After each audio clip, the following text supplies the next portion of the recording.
against Monturi and Hendel Products. Ready to court, please.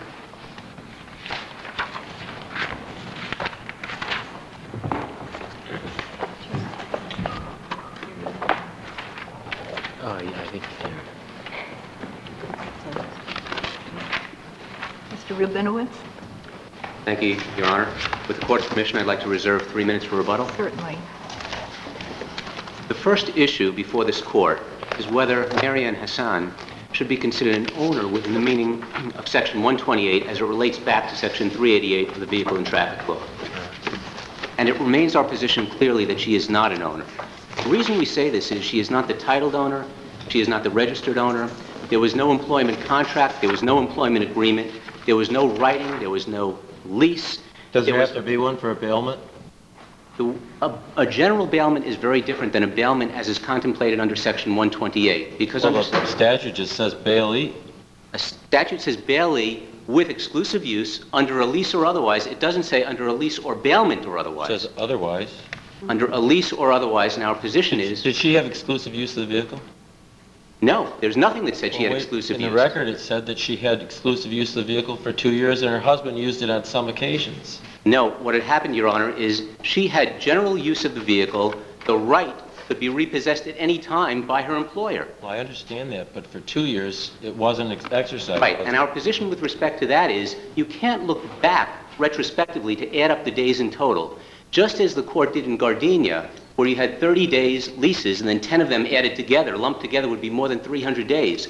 What we're saying is you have to know the rights and obligations at the outset. The reason for that is very clear, because Section 388 works in direct connection with Section 319, sub 2 of the Vehicle and Traffic Law, which would make it a crime in this state if you didn't get insurance. So what you want to do is at the outset, you want to set the rights and obligations. So for Marianne... She was not required to have her individual insurance, like Exactly. you'd be required if you leased a car. Exactly. Here, the registered owner is the one who leased the car, her employer.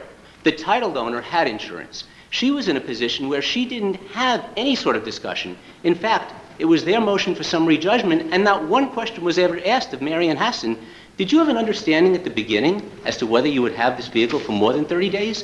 Did you ever discuss with the registered owner, your employer, as to whether or not you would have it? Not one question ever came up, as is their burden to show. Moreover, I want to point this out to the court. She lost her job in 29 days. Exactly. Or what if she had lost her job in 31 days? Here's the thing. My point is, you can't say if we count to the 23rd hour of the 30th day, it should be one way, whereas the 24th hour of the 30th day, it should be another. What we're saying is you have to set the rights and obligations at the outset so that you know whether or not you're considered an owner.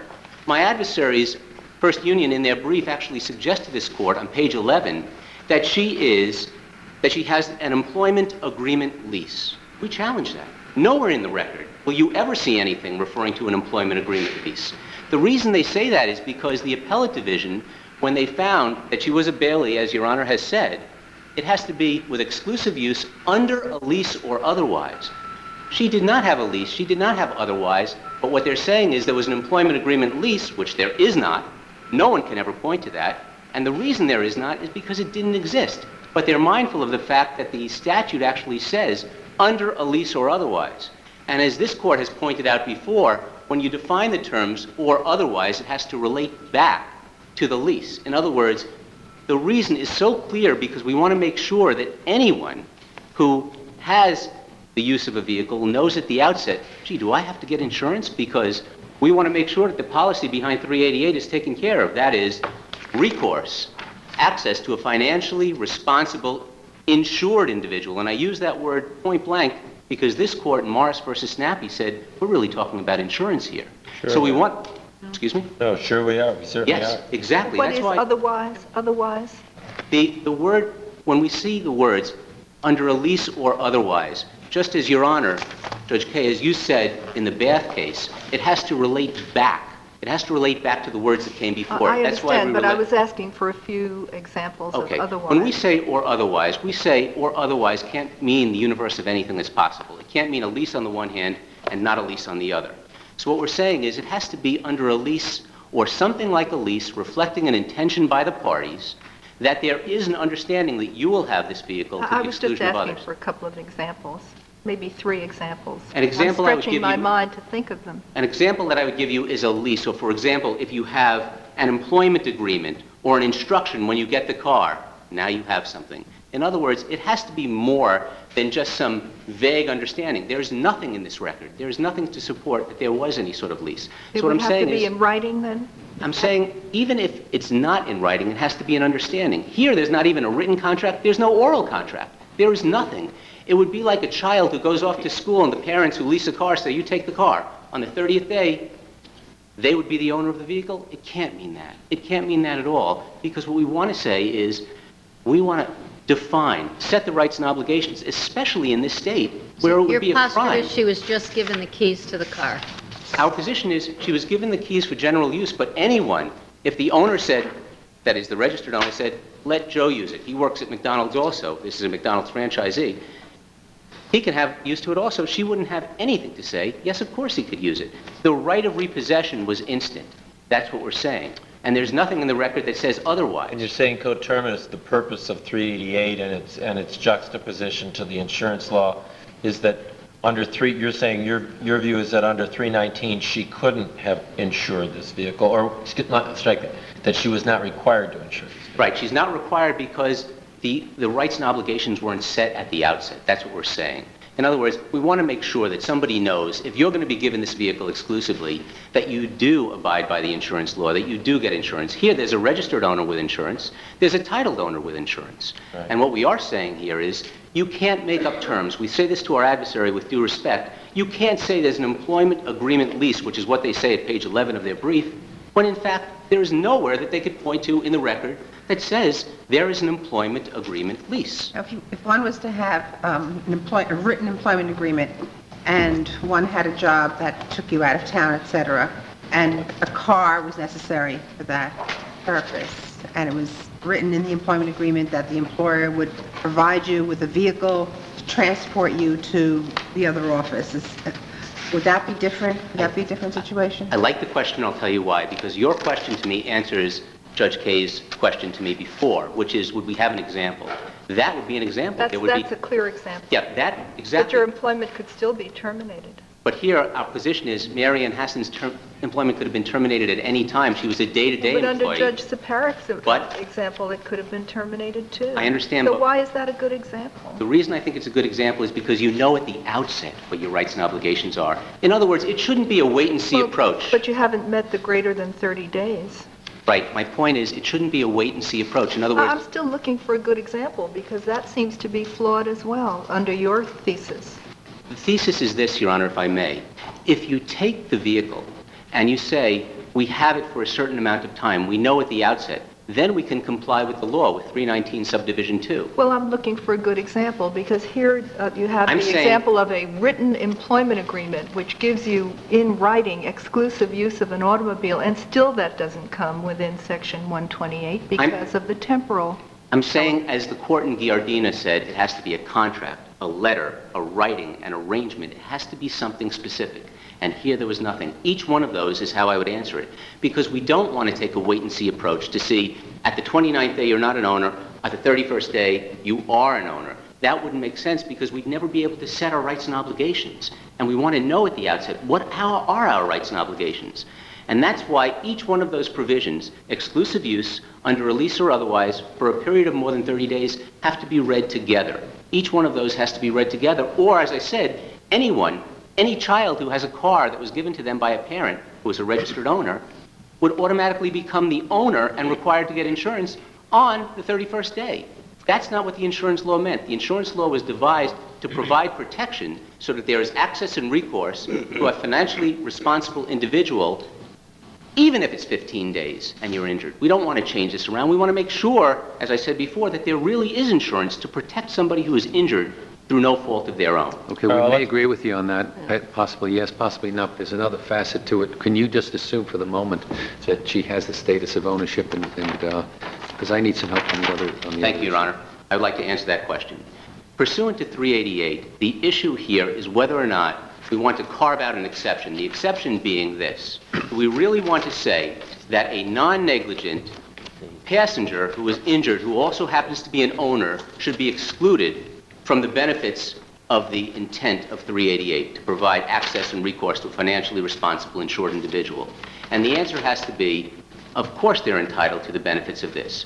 This court, in its decision, the seminal decision in Kalikman, Judge Wackler said the rule of 388 should be applied without exception.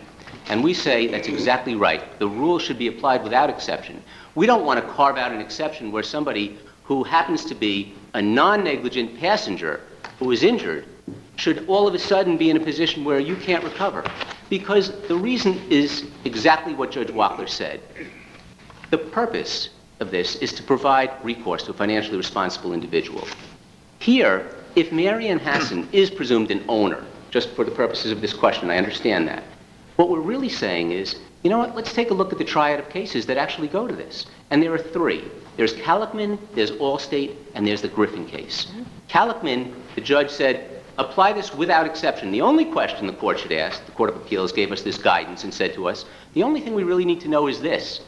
Did the plaintiff passenger's own conduct contribute to the injury? Because if it did, it's a different story. But here, there's nothing in the record that would suggest that Marianne Hassan, as a plaintiff passenger who has done nothing wrong, in any way contributed to her own injuries. Moreover, in the Allstate case, where we're dealing with a lessee who is injured as a passenger, the court said, you know what, the lessee stands in exactly the same position as does an injured third party. Because we don't want to say if somebody is an injured third party or a non-negligent injured passenger that there should be any difference. What's the case that you say that draws a demarcation in an instance where the plaintiff's conduct contributed to the injury? The case that you were just referring to. Allstate. Allstate versus Travelers, and also the Griffin case. And the Griffin case even more so on all fours. The reason I say that is Griffin was a case where the plaintiff was actually somebody who went out and leased a vehicle. Mrs. Schack was her name. She went out and leased a vehicle from Volvo. A 3-year lease, long-term lessee. Although my adversaries in their papers say we don't know that, we do know that because we looked it up and the appellate division record has attached to it a copy of the lease. A 3-year lease. Go ahead. I wanted to wait till you're finished. Sorry, forgive me. Are you okay? No. Are you okay, or you want to say something else about that? Complete this, I would Go ahead. appreciate No, I want you to. permission. She had a 3-year lease, so there's no question she is the registered owner. She is the registered owner who actually is a passenger in a car when she gives it to her husband to drive, just as Marianne Hassan gave it to her husband to drive. She's involved in an accident. She then sues. But there was a kicker added in that case.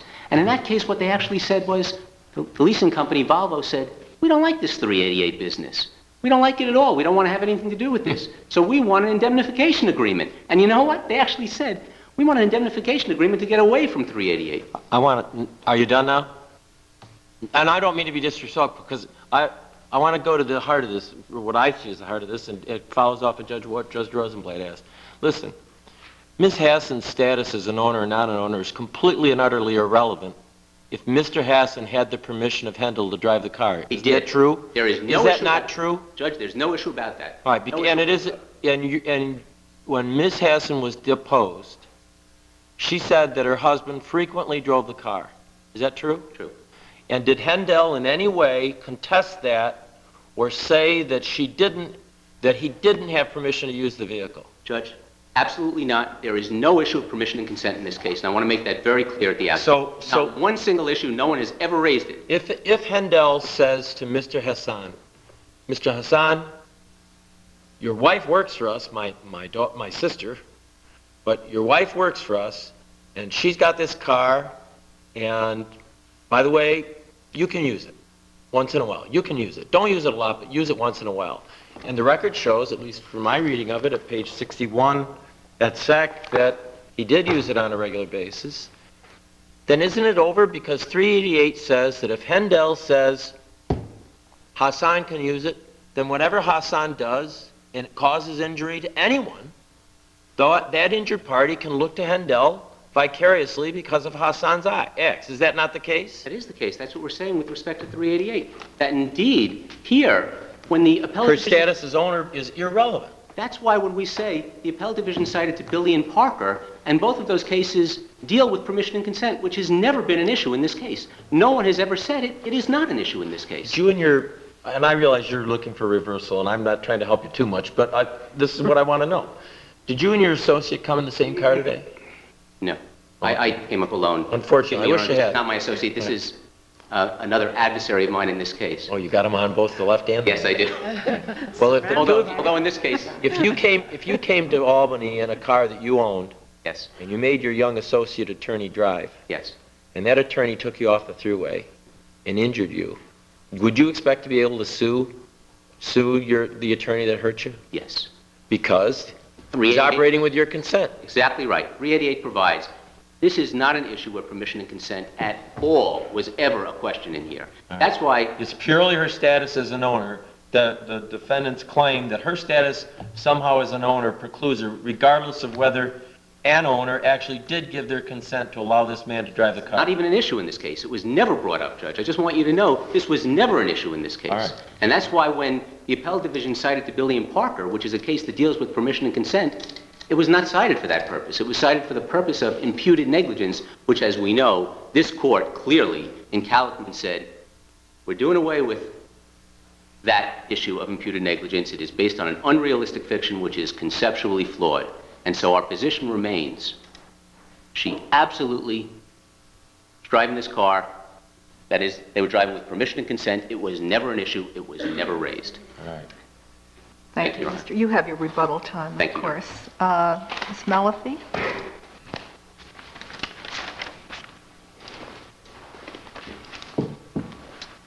May it please the court. I represent the defendant Schreiber in this case, and we Okay. agree with the plaintiff that the order of the appellate division should be reversed.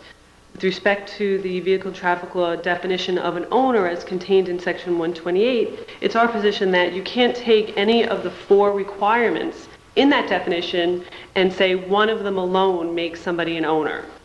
And the second department took the third element of the definition of owner under a lease or otherwise and just didn't even address it as if it didn't matter. The words under a lease or otherwise are very important because Mrs. Hassan needed to know at the outset that she had a right to the vehicle. A lease gives rights and it confers obligations. The or otherwise should not be deemed expansive, but rather restrictive, referring back to the word lease. If or otherwise meant in any other way, including a bailment, there'd be no reason for the phrase or lease or otherwise to be in the statute. If she was a contract employee and had a right to her job or her paycheck for any length of time, there would be an argument that she would have a right to the vehicle. But there's nothing in the record to indicate that she was anything but an at-will employee who could have driven that vehicle to work on any given day and had her employer say to her, "Give me the keys." There's nothing in the record to indicate that her operation of the car was exclusive. She testifies at her deposition very briefly that she was the primary driver of that car. That's it. She's never asked, it's not in the record, as to whether or not anyone else who's employed by her employer drove the car. The defendants Hendel and First Union bore the burden on the motion for summary judgment to establish that she was an owner. And on this record, there's nothing to establish that she was an owner. She had no rights to the car, would have nothing to say if the car was taken from her in an instant, leaving her stranded, let's say at work, with no ride home. The fact that it was a bailment on a daily basis does not change that result. Another example similar to this would be if I had two cars, I own two vehicles, and my neighbor doesn't have a car, and I let him use that car every day. And for whatever reason, I don't use the car at all for 30 days. Does he become an owner of the vehicle? No, because he has no rights to use that car. With the obligation of an owner comes rights, and the plaintiff here had no rights.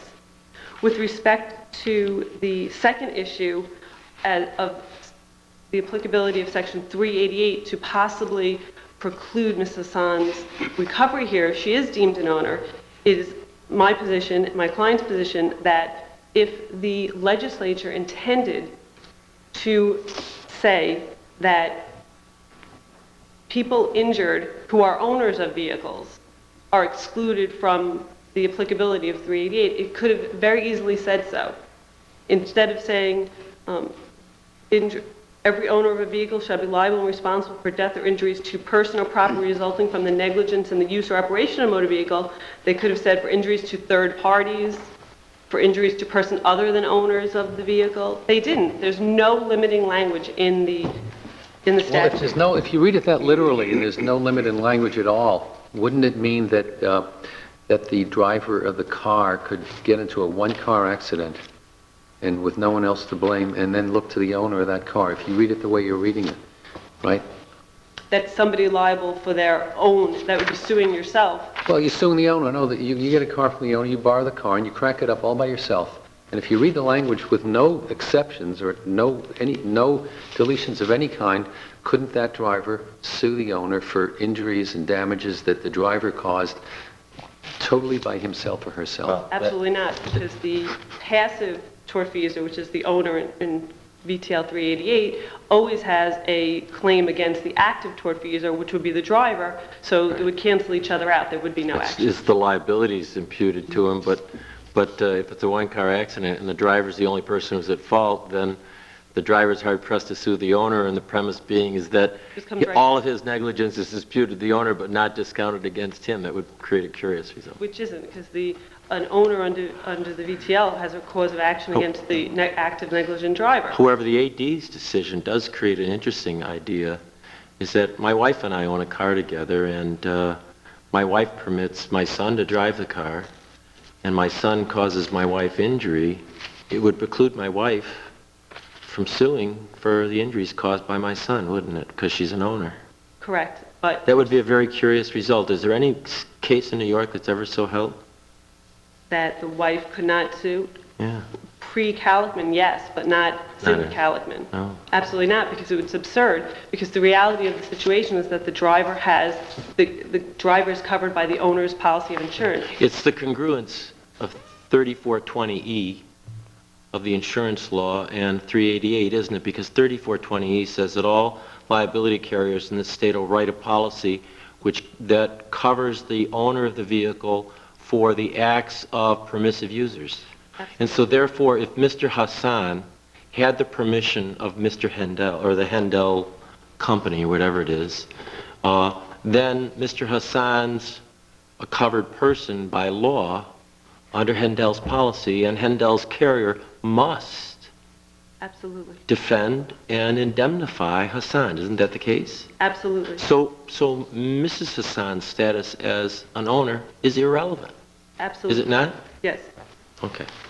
But it's our position that we don't even get to the second portion of the decision because she's not an owner. The record is bare. There is nothing to indicate that she had exclusive use of the vehicle under a lease or otherwise for a period of 30 days or more. And the fact that she wound up being a primary driver of the vehicle for over 30 days does not make her an owner under the vehicle Can you traffic. give us an illustration of the word otherwise in a meaningful way in this statute so that we don't regard it as surplusage? An employment agreement, any type of agreement between two people where both are benefiting from the use of a car and there's rights and obligations flowing between those two persons. An employment agreement is just the one that comes to mind first. It could also be between neighbors. You know, I'll let you use my car every day if you water my grass every day or cut my lawn once a week. There's something going between the two people that gives somebody the right to use your car. I mowed your lawn, you have to let me use your car. That was the agreement. There's nothing here to indicate that Ms. Hassan had any type of an agreement with her employer that she would be allowed to use the car every day. There's nothing here. The record is barren. And on your examples, again, the agreement, like mowing the lawn and all, that would have to say for 30 days, for at least 30 days. Yes, a season, would be more than 30 days. Anything that would indicate there was some type of an intent to guarantee to the person you're handing the keys to that they would have the car for more than 30 days. And there's nothing to indicate that here. Thank you, Ms. Malak. Thank you. Mr. Lum? You're not urging reversal too, are you? I am, Your Honor. May it please the Court. Thought so. My client, Cucina Bay, is technically a respondent. However, I'm arguing in support of the appellant's position. And just briefly on Looking for more people in the boat, right, Mr. Lund? Okay. Absolutely correct, Your Honor. This is fundamentally an insurance issue, and I think that on the ownership issue, the fundamental absurdity about the appellate division's decision is that if Ms. Hassan, who is an at-will employee, is using the vehicle on a day-to-day basis, going in prospectively, has no obligation to secure insurance or to get insurance, under the appellate division ruling, anybody in that position on the 31st day needs to go to their broker, needs to go to their insurance company and say, I need retroactive coverage for the first 30 days of the use of this vehicle. And there's absolutely nothing in the law that requires it, and therefore that's an absolute absurdity. The other issue is on Giardina. The Giardina decision made it very clear that you do not look at these things retrospectively. You do not look back 20/20 hindsight. You look at it prospectively. And just as an example, Judge Kaye, in connection with the 30 days or more, I noticed that the fourth case that's going to be argued today involves an employee handbook that sets forth certain policies. That might be an example. Does that address the 30 days in and of itself? Not necessarily. However, there are numerous instances where an employer may give a company vehicle to an employee even beyond the term of the employment. Where, for example, there's an annual lease for a vehicle where even if the employment contract is terminated, the employee gets the vehicle to use for the balance of that period. And it goes hand in hand, Your Honors, with the notion of insurance. Because then, under those agreements, whether they be in writing, whether they be verbal, would require the shifting of the insurance obligation to one party or the other. And that, I submit, would be the otherwise that's addressed in the statute. In addition, according to the respondent vehicle owner's position, it appears that they are imposing the obligation on bailees who don't want to be treated as owners to come up with something in writing. The way that they've treated Giardina or tried to distinguish it, they've said that, well, Giardina, they made an affirmative step to enter into these consecutive 30-day agreements to keep them outside the definition of an owner. Well, that, I again submit, is misplaced, because the statute doesn't say that every bailee is an owner unless they agree otherwise. The statute says that a bailee or a lessee is deemed an owner if they have exclusive use of the vehicle for a greater period than 30 days by lease or otherwise. So I submit that there is a subtlety there, but nonetheless it's a very important subtlety.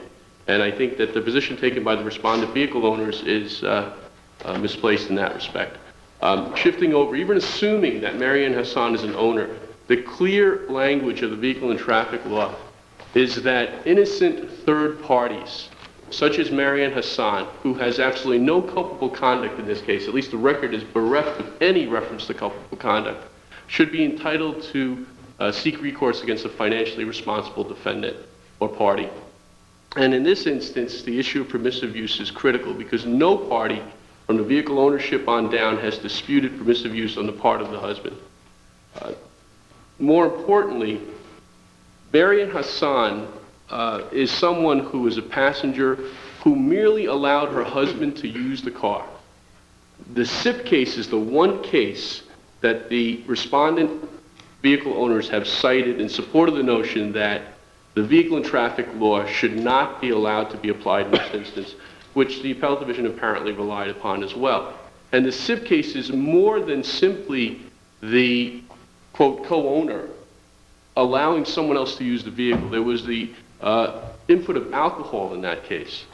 In SIP, it involved a situation where the co-owner passenger allowed the driver to whom she entrusted or he entrusted the keys to the vehicle to drink as much as 2, 3, or 4 drinks before they got into the vehicle. And I think that underscored the case, and that apparently rose to the level of sufficient culpable conduct for that co-owner to be barred, or that plaintiff to be barred from bringing a lawsuit under Vehicle and Traffic Law Section 388. I respectfully submit that even under those circumstances, it may very well be a jury issue as to the level of Article 14 culpability, as opposed to a complete bar. Can it be comparative? Wouldn't it have been comparative? Absolutely, Your Honor. That's exactly what I'm saying. SIP, you say SIP case. Is that, I don't see that mentioned in your brief. Is it SIP?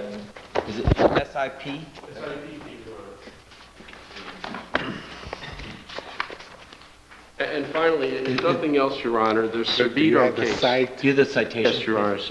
It's Kevin Sipp, SIPP versus McGee, Oh, maybe that's... and it's 703 New York sub 2nd, 695. It's a trial level decision, Your Honor, Supreme Court, Queens County.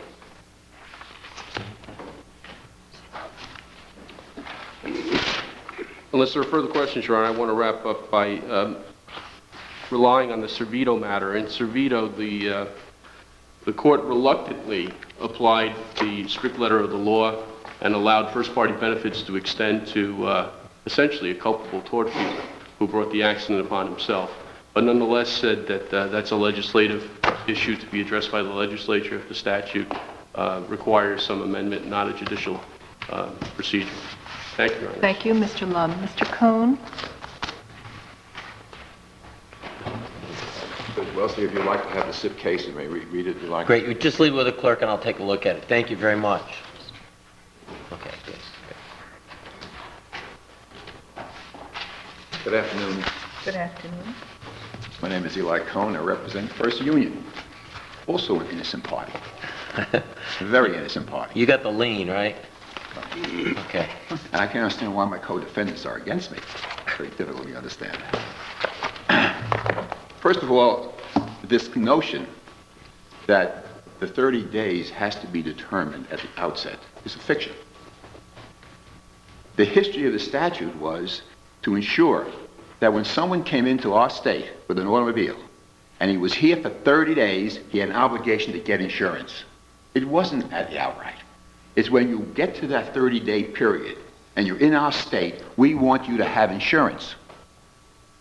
There are a lot of at-will employees, Mr. Cohen, who get the benefit of automobiles. Are they required under 319 in the insurance law to obtain separate insurance? Let me say to you, sir, Judge, that if they have that car exclusively for 30 days and they're operating it here, yes, their obligation is not to get the insurance, to make sure there's insurance there. Okay, I sent my son to Cornell with a Blazer, and he hasn't returned for a few months. He's well, but he hasn't returned.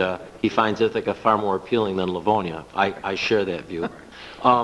Should he have insurance on his vehicle now that I've given him the benefit of its exclusive use? This is legal advice, Mr. Yes. I'm looking for some help there. I will say this to you. I might be getting up and making a call depending on your answer.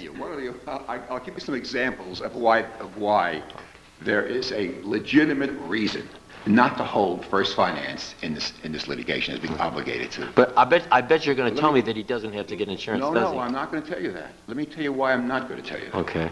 It has to do with the relationship you actually have with the person you're giving the car. Okay. If you say, I'm buying a car for my son's exclusive use, Okay.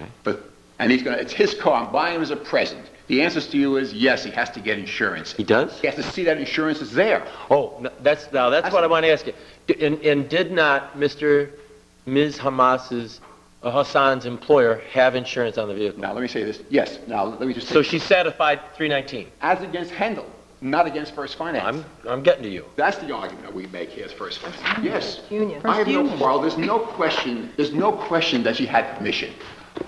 Mrs. Hassan could give him permission, didn't need Hendel's permission as far as the insurance coverage is on that particular automobile. Okay. We don't argue with that. Okay. We're arguing for First Union here. Okay. But we're saying if First Union is vicariously liable under the statute, and it is, if you hold Mrs. Hassan as an owner, then she is just as vicariously liable as we are. And as between the two of us, who is more culpable in causing the accident? Who put the facts into motion to cause But vicarious liability has no concept of culpability to it. Exactly. I only raise it to show the inequity here by holding First Finance in to be able to pay Mrs. Hassan. Then why don't you draw your line in the sand at permission as opposed to vicarious liability? Why don't you say there's no way that you could impute Hassan's or Hendel's permission to Mr. Hassan to us, and so therefore treat us as a separate owner? Well, that is exactly what we're saying. Okay. We don't argue about the fact that Hendel approved it. We don't even know whether he did or not. It's immaterial to us. We're saying that if you characterize Mrs. Hassan as an owner, and you characterize us, First Union, as an owner, our liabilities and obligations should be the same. In fact, First Union affirmed this obligation. It made sure that Hendel had coverage covering First Union also. As part of your We lease. satisfied our obligation. Why then should we, and we provided insurance coverage as they were needed here. We didn't provide 27 million, but we provided 1 million and 2 million under the statute. And under did that that. same statute, under same statute. under 3420, sub E of that statute, We made your sure- policy must have a provision that says if someone uses one of your vehicles with your permission, that policy will stand and answer. And it does. And so, again, I ask you, why isn't permission just the litmus test here and be done with it? You didn't give it, or, well, either you did or you didn't give it, or you impliedly did or didn't give it, or will imply that you gave it because you knew where the vehicle was going, or the law ought to be something different. Well, we're saying we did our job. We should not be held liable beyond what we were obligated to do. Okay. And what they're trying to do is say First Union is obligated as an owner to pay for the injuries of Mrs. Hassan, who is also an owner. Okay. Now, we're saying that that is patently unreasonable under the statute. If you and your wife owned a car together, Yes. and you went out and drove it, and there was a mechanical defect in the car that maybe your wife had something to do with, and you were injured, could you sue her? Well, if my wife and I were an owner, Let me change the hypothetical for a second.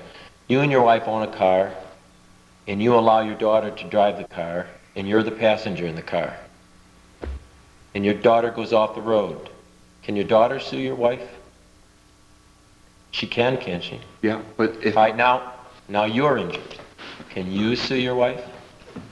for the activities of my daughter, Yeah. well, 1 second. Let me just make sure I have it in my mind that I don't get myself confused. You and your wife own the car. You're co-owners. I'm a co-owner. There's more than one owner. Right. You give permission to your daughter to drive the vehicle. Your daughter goes off the road and injures you. Can you sue your wife? No, I can sue my daughter. Okay. And Right. whose policy will cover it? The owner, Both yours and your wife's policy? But we're talking policy now, we're not talking liability. You see, I understand the insurance coverage issue is one issue. This case goes to the issue as to whether or not First Union is obligated as an owner. That's the distinction here. For example, let me see if I can give you another example of what the unfairness of all this is.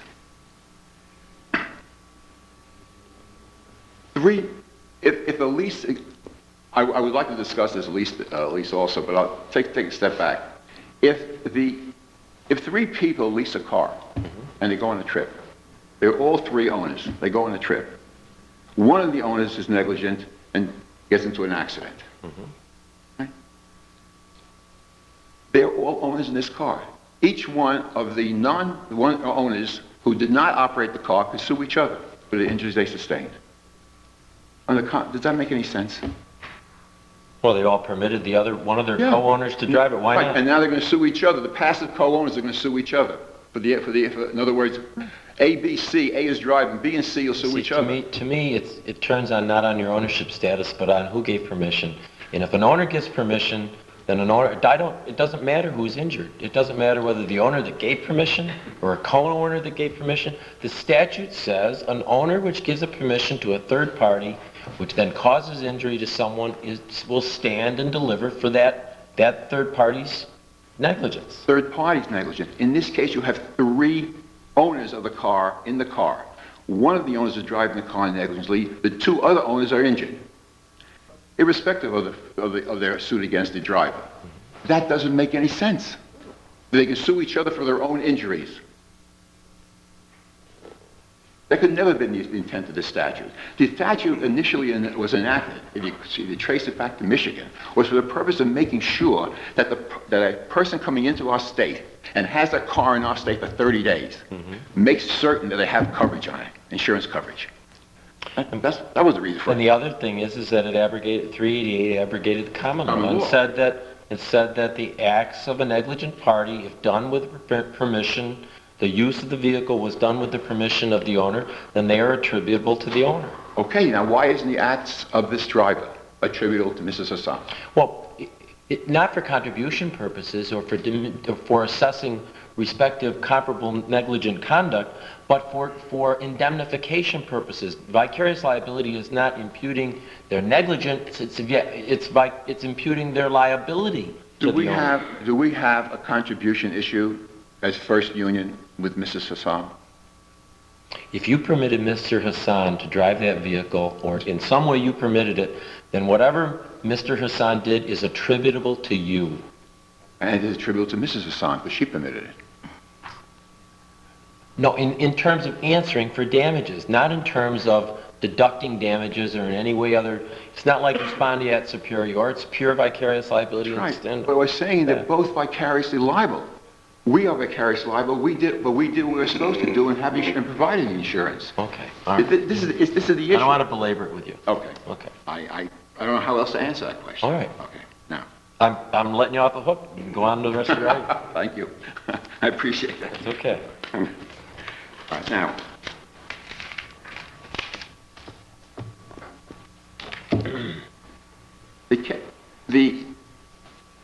The issue of imputing liability, just to step back, the issue of imputing liability, we don't disagree on the imputation of liability with respect to third parties. We don't agree with that. We don't disagree with that. The imputation of liability here has to do with what the vehicle and traffic law says it is that the imputation of the driver's liability to the owner of a vehicle is imputed to him. What we're saying is that the same imputation is done to Mrs. Hassan, so we pass that. That's all we're saying. You're looking at me, so I'm going to ask you, did Mrs. Hassan do anything culpable? No. There's no allegation that she knew or should have known that Mr. Hassan was a lousy driver? I don't know. The short answer is no. There's no assertion that she knew that he was or was not intoxicated with drugs or alcohol at the time he commenced the vehicle? I agree. There's no act of negligence on her part whatsoever? None whatsoever. The only way she could be precluded from recovery is if, as an owner, her permission to allow Mr. Hassan to drive the vehicle somehow stands in the way of her right to recover, right? No. No? That's not it. No. That's the next step I don't agree with. Okay. I don't agree with You and I are on very much common ground here. I can go up to the point where you say that that's the only way she could have liability. She would not have any liability and culpability.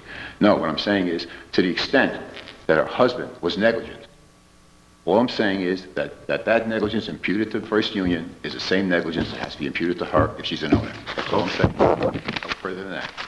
It's as simple as that. And it's between the two of them. There should be no recovery as between them. It just doesn't make any sense to me. Okay. That's our position. All right? And I think I've discussed the 30-day issue. I don't agree with the outset situation. Now,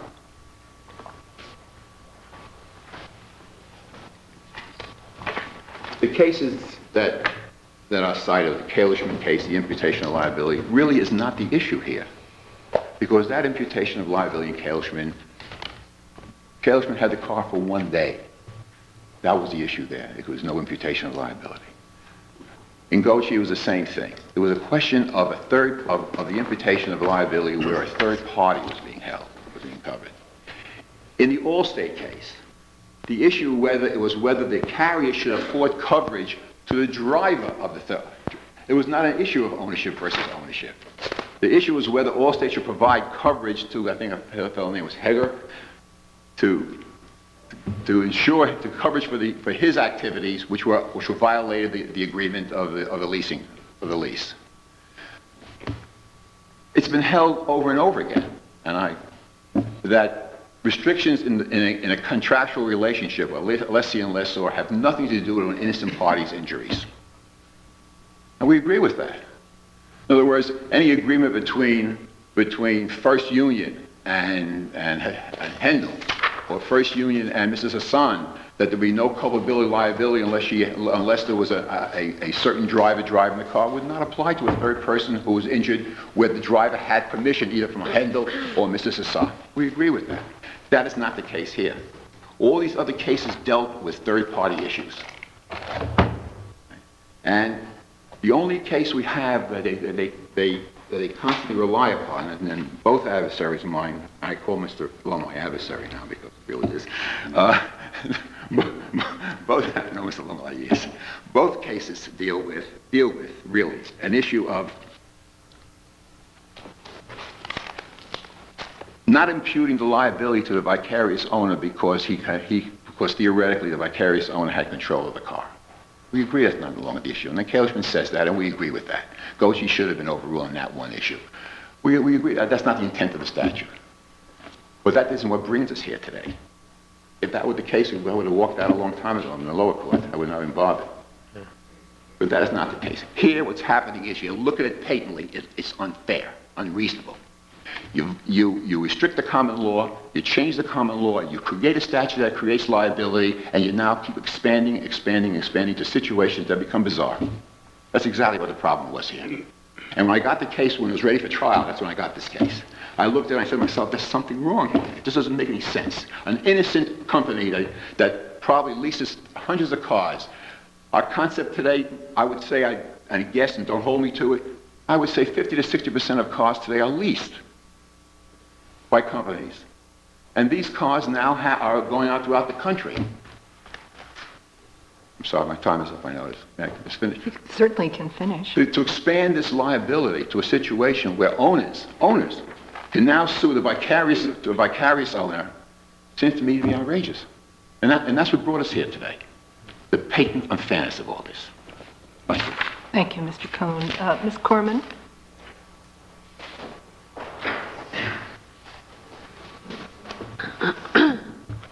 Good afternoon. My name is Cheryl Corman. I represent Hendel in this matter. I'll start with the 128 issue unless the court would like to focus my attentions otherwise immediately. Okay. The plaintiff, who in this case had exclusive use of the vehicle for more than 30 days under a bailment condition, is an owner pursuant to the terms of VTL Section 128. There is a temporal requirement in this statute, and there is this 30-day requirement, and that can't be ignored. It is not necessary to look at the day of the inception of the agreement in order to get all the rights and obligations of the parties. If that were so, the statute would say on the day that the object is given over, that the vehicle is given over. It doesn't. We have to look at that 30 days. On the 31st day, what happens? At that point, pursuant to the express terms of VTL 128, the person who has the vehicle pursuant to a bailment or otherwise, including any arrangement, written or unwritten, formal or informal, that person then has the obligations of any other owner of the vehicle. Including insurance? Including insurance. Now, is it that, as Mr. Cohen said, to ensure that the car is insured by at least someone, another co-owner, or is it an individual responsibility that that person should have to have insurance? Wouldn't you agree that the imputation of liability to owners is coterminous with mandatory coverage? Aren't they the same? I mean, don't they fit hand in glove? They the do purpose fit of hand 388 is to assure that there's a responsible third party, a financial party, to cover or be available to answer for injuries to third parties, right? Right, and at all times there is available insurance. So if Ms. Hassan is an owner, then she has not only an insurable interest, but an insurable obligation. I believe she has an insurable obligation. How about my son down in I there? think your son has an insurable obligation. You think so? I have to, pursuant to the express terms of VTL 128, pursuant as the definition as a statutory owner, I believe that he does have that. Now, was it satisfied by the fact that a co-owner had a coverage on it? I believe it is. So the fact that the carrier representing your client provided coverage satisfies Mrs. Hassan's obligations under 319? I'm not sure that it did, to be quite honest with you. I'm really not quite sure that it did. Well, certainly if it did, then we have a responsible owner, financial, who's covering not only Hendel's responsibilities, but Hassan's. And then what is the violation of public policy when Hassan gets injured and she turns and has no culpable conduct of her own and seeks to recover against that policy? Well, she's seeking, then we're moving on to the second issue, what she's seeking to recover, all the defendants in that case are vicariously liable. First Union, Hendel, as well as Mrs. Hassan. So she's in effect trying to recover from a class to which she is a member. Well, let me make it easier. Let's make the class 1. You own a car and you let your next door neighbor drive it and you're riding in the car. The car hits a tree because your neighbor is driving too fast. Can you sue your neighbor? Yes, Whose policy will cover it? the neighbor's policy should No, your cover it, policy will or- cover it quite clearly. We all know that because 3420E requires it. And so therefore you are indeed suing yourself, literally, if you don't separate, if you look at it in the real world, are you not? But I think we need to separate the interest obligation Why? from what the Are you statute seriously going to defines. disenfranchise everyone who owns a car and lets their neighbor or their daughter or their son drive it? Well, it doesn't mean that we cannot sue that individual for culpable conduct, and if there is insurance, then that... And why is there insurance? Because 3420E says any owner, every liability policy must cover the acts of a permissive user. Okay. And there's no limitation, that there's no exclusion, except, by the way, for husbands and wives, under 3420G. There's no exclusion as to who can recover against that policy for the negligent acts of the permissive user. So what, in God's name, does her status as an owner have to do with anything? Because in essence, allowing her to recover from the other people that are in the same class as herself, that is enabling her to sue herself. Because if you look at her status in this case, is she a plaintiff? Is she a defendant? What is her testimony going to be? She wants to seek to recover as a plaintiff for the husband's negligence. Sure. She wants to seek to avoid liability, saying that the husband was not negligent. So she's put in a place in this particular instance where she's really has to argue out of both sides of her mouth. It's an if expression she's of filial permitted- relationship. It has nothing to do with ownership or non-ownership. Excuse me? What I don't understand is, are you telling me that there should be two rules? One with regard to multiple owners of vehicles and one with regard to singular owners of vehicles? Yes. Because if you, Exactly, because when there are co-owners that are a member of the same class, each of whom would be vicariously liable, you create this circle of indemnification where everybody's pointing their finger at each other, but they're all within the same class. all with insurable interests, all with mandatory policies covering permissive users. But the liability does not make sense in that instance. Your position is that the same negligence that's imputed to the record to First Union should be imputed to her, which would result in a bar. Exactly. But curiously, Now, the you statute... have two owners. Go ahead. All right. No, go ahead. If we have First Union, Hendel, and Mrs. Hassan, all vicariously liable, and I think that I made this point, so forgive me if I'm repeating myself, but they're within the same class. So when they're pointing their fingers at each other, then it just doesn't make sense. You have this circle of culpability that just doesn't seem to come within the statute. And if an injured owner can recover in this instance, then basically the statute's in position of liability against that owner in permitting the operator to negligently use the vehicle. That, in essence, is disappearing here.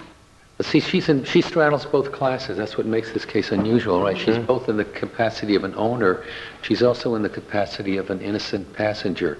The question is whether her status as an owner cancels her capacity as an innocent owner, I think when she's seeking... as an innocent passenger, rather.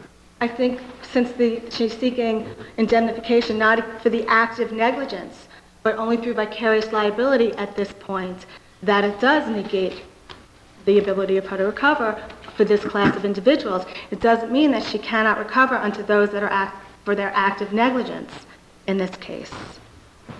Mr. Hassan?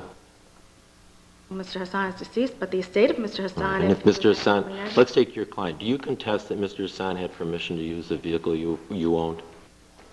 As Hendel, I don't think that the evidence is borne out in the record. Did you create a material issue of fact when you moved for summary judgment, or did you create an issue of fact, or did someone create an issue of fact about permission to use the vehicle when you made your summary judgment motion? No, it was not briefed or really particularly... Well, what do you make of page 61 of the record, where Mrs. Hassan says that he frequently drove the vehicle? What do you make of that? I believe that the use by Handel was given to Mrs. Hassan. The fact that she let her husband use the vehicle doesn't necessarily get imputed to Handel. But even if he were a permissive user, there's permissive use as to all of the other defendants. There's permissive use as to Mrs. Hassan allowing him to use the vehicle. There's permissive use then as to Handel, if we believe that the record does establish that. But also as to First Union, it's implied consent for this to be used. And I think that flies from the line of the MVAIC Continental cases where it says this vehicle is now put out in the real world. And We're going to talk about MVAIC in a few minutes, but okay. not in Can your I just case. ask you this question Okay. regarding what you described earlier as I think the phrase you used was both sides of her mouth, that on the one hand, she's in the position of establishing her husband's negligence on the one hand in order that she can recover against Mr. Cohen. Mm-hmm. And on the other hand, she's going to have to argue that he was not negligent insofar as the third person is concerned. Exactly. So she's in a logical or an illogical bind. Exactly. It could not have been the intent of the legislature, which presumably passed this statute in order to protect only wholly innocent people who are non-owners. Exactly. For the statute to make sense, we feel it needs to apply to injured third parties.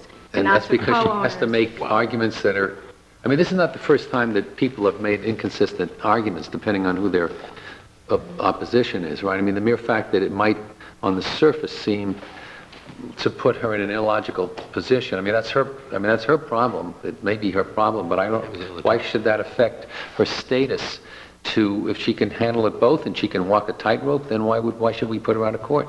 Because I think that the public policy against trying to have somebody which in essence is suing themselves, which is a phrase that Judge Wesley had used previously, that I think that becomes apparent when you allow her to both sue and recover, that she is, under these circumstances, should she be permitted to sue the other vicariously liable parties, that at that point that she is then being permitted to sue And Ms. herself. Corman, this is not anything you find in the language of the statute, is it? The language in the statute, no, but if you just look at the plain language of the statute, it just says any person. Right. We think to look at any person as to include owners brings the absurd results. So we have to read this into the statute. Yes. And what is the best case you have for your proposed reading of the statute? Well, although it's a lower court case, SIP versus McGee, Nothing from this court. there is nothing from this court on point. And when you look at the facts of SIP versus McGee, they really are on all fours. And while we recognize that as a lower court case, we want to not necessarily look to the status as a lower court case, but let's look to the court's reasoning. And as applied here, it's one of the only cases that applied BTL 128 to a situation such as this. And the plaintiff, who was a co-owner, was not permitted to recover from the other vicariously liable. What's your best case on that? SIP versus McKee, the same one that Mr. Cohen had handed out. Oh. What, the Miss case? Yes, Supreme where? Queens. All right. Queens. As to the Calichman case, which is being relied on by the plaintiffs, the case we feel is readily distinguishable because there the passenger was never defined as an owner. And not being defined as an owner, you don't get into the situation of the circular claims of vicarious liability. And we believe that is why Calichman is in fact distinguishable. And it did not decide the issue that is presented before this court as to whether a statutorily defined owner can sue other owners of the same vehicle for vicarious liability under Section 388. Let me ask, if this case were ever to be tried, and she'd be in a kind of an awkward position, we know that, but I'm just trying to see whether that awkwardness or that seeming illogical condition should rule her out as a prospective plaintiff. When it's Montori's turn, she gets up and says that Montori was to blame. And then when it's her turn, she'll get up and say that they were both to blame, both her husband and Montori.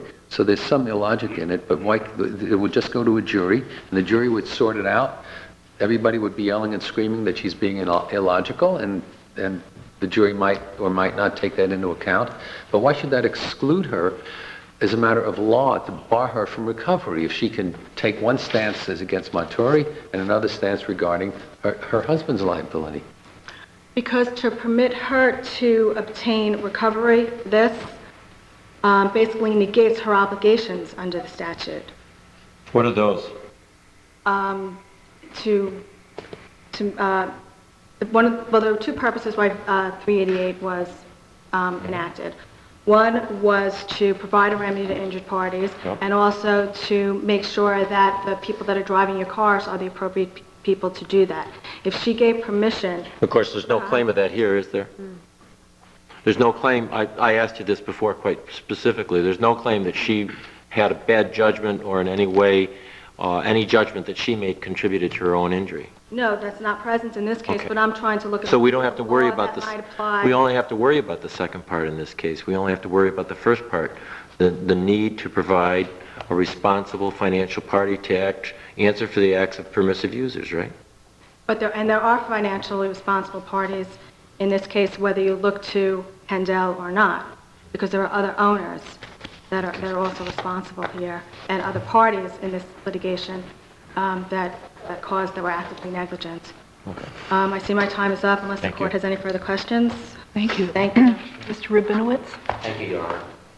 I would like to point out just a few things, and if I may, first of all, with respect to Your Honor's questions, with regard to permission and consent, not only has there never been an issue of permission and consent in this case, but there has never been an affirmative defense raised of permission and consent.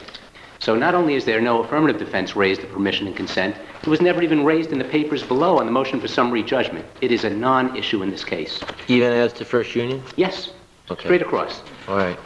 Now, no one has ever raised that in the summary judgment papers. It was never an issue, and it is not an issue in this case. Okay. Secondly, with respect to SIP versus McGee, that was a situation where you were dealing, Judge Polizzi from Queens was dealing with a co-owner. In other words, it was a co-owner who actually leased a vehicle, very different than what Marianne Hassan did here, where, again, she's given a vehicle much like a parent giving a child a vehicle to take to college, where the parent actually makes sure that they go out and they get insurance. And that's exactly what happened here. Handel, as the registered owner, did in fact go out and get insurance, and indeed, so did the title insurance company. The title owner, rather, they went and got insurance.